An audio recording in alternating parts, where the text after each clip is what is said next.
السلام عليكم ورحمة الله وبركاته. وعليكم السلام. الحمد لله حمدا لرب خصنا بمحمد فأنقذنا به من ظلمة ودياجر.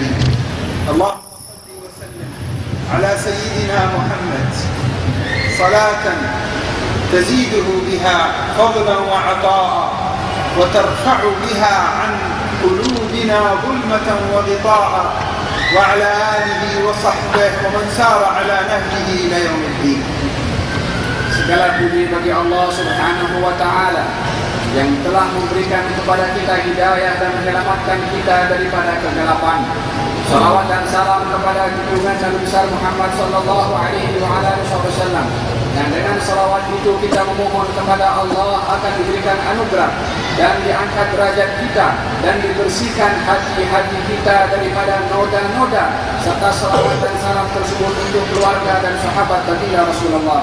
من فضل الله تعالى علينا وعليكم أن اختصنا بأن جعلنا من أمة هذا الحديث. Di antara khususiyah yang merupakan anugerah besar dari Allah kepada kita adalah dengan kita dijadikan sebagai umat Nabi Muhammad sallallahu alaihi wasallam. قال صلى الله عليه وآله وسلم أنا حظكم من الأنبياء وأنتم حظي من الأمم. Baginda Rasulullah bersabda, akulah nasib ataupun bahagian yang dijadikan oleh Allah untuk kamu, dan kamu adalah bahagian golongan manusia yang dijadikan oleh Allah sebagai umat untuk aku. تأملوا هذا الحديث. Renungilah hadis ini. تأملوه. Renungilah sekali lagi. تذوقوه. Rasailah makna hadis. استشعروه. Hadirkanlah perasaan kamu. عيشوه في قلوبكم. Renungi dan hayati makna hadis ini dalam hati kamu. من استشعر وهو محب لذلكم الجناب معنى سر الخطاب بقول سيد الأحباب أنا حظكم، استشعر عظيم المنة من الله فنعم الحظ حظنا. Bila mana kamu semua menghadirkan dengan hati dan perasaan kamu akan hadis yang tadi disebutkan oleh baginda Rasulullah, dengan dijadikannya Rasulullah bahagian untuk kita semua sebagai Nabi kepada kita, bila mana kita merasai dan menghayati akan makna bahagian itu sendiri, akan semakin agung kedudukan Nabi besar Muhammad di hati dan perasaan kita. عندما تستشعر معنى قوله صلى الله عليه وآله وسلم أنا حظكم، عندما تستشعر هذا المعنى ينازل قلبك، بل يمتلئ قلبك بأنوار السرور والفرح والأنس والحياء من الذي من عليك بهذه النعمة. Bila mana anda menghayati dan merenungi akan hadis yang mana kita dijadikan sebagai umat beliau dan beliau adalah dipilih untuk menjadi Nabi kepada kita, kita menghayati arti hadis itu akan dicurahi oleh Allah Subhanahu wa Ta'ala dan akan dipenuhi oleh Allah Subhanahu wa Ta'ala hati dan perasaan kita dengan penuh kegembiraan dan juga perasaan senang dengan dipilihnya Nabi itu untuk kita, dan juga malu kepada Zat yang memberikan kepada kita anugerah yang besar itu. ساداتنا الصحابة رضي الله تعالى عنهم أجمعين استشعروا عظيم هذه المنة واستشعروا جليل هذا الفضل، فكان شانهم مع ارتباطهم بجناب الحبيب صلى الله عليه وسلم شانا قد حير الأذهان والعقول. Para sahabat Nabi Muhammad yang menghayati akan makna hadis tersebut dan mengagungkan nikmat dan anugerah yang Allah beri kepada mereka dengan dijadikan Nabi itu Nabi kepada mereka, keadaan yang mereka alami, sikap mereka kepada Nabi Sallallahu Alaihi Wasallam, anda akan melihat perbuatan-perbuatan mereka itu yang menghairankan akal pikiran kita. فارتقوا إلى مستوى التعامل مع نعمة الله العظمى مع كونه صلى الله عليه وسلم هو حظنا. Maka mereka adalah naik derajat di sisi Allah Subhanahu wa Ta'ala dengan nikmat yang besar, karena mereka memahami akan arti anugerah dengan dijadikan Nabi itu sebagai Nabi kepada mereka. فصدقوا مع الله في تزكية أنفسهم على يد هذا الحظ والنصيب.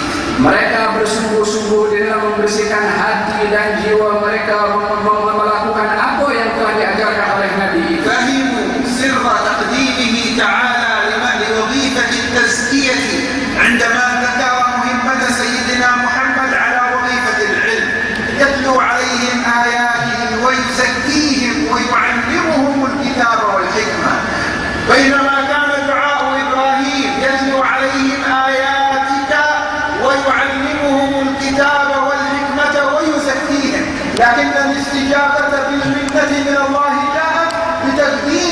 التزكية على العلم.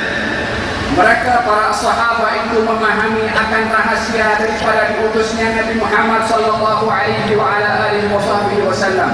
Yang salah satu objektifnya diutusnya baginda Rasulullah adalah untuk membersihkan hati dan jiwa. Mereka memahami akan hakikat pembersihan itu, maka mereka membersihkan hati dan jiwa mereka. Sebagaimana difirmankan oleh Allah Subhanahu wa taala yang maksudnya tentang diutusnya Nabi Muhammad adalah membacakan ayat-ayat Allah dan membersihkan hati dan jiwa mereka, kemudian mengajarkan kepada mereka yaitu Al-Quran dan juga Al-Hikmah. Ini adalah tertib yang disusun oleh Allah Subhanahu wa taala. Akan tetapi di dalam doa Nabi Ibrahim yang memohon kepada Allah diutusnya Nabi di tengah-tengah orang-orang zaman itu adalah Nabi Ibrahim berdoa, ya Allah, utuskan di tengah-tengah mereka itu seorang rasul daripada golongan mereka yang membacakan ayat-ayat Engkau dan mengajarkan kepada mereka Alkitab dan membersihkan hati dan jiwa mereka. Allah menjawab kepada doa Nabi Ibrahim itu dengan mendahulukan tazkiyah berbandingkan kepada at-ta'lim, pengajaran.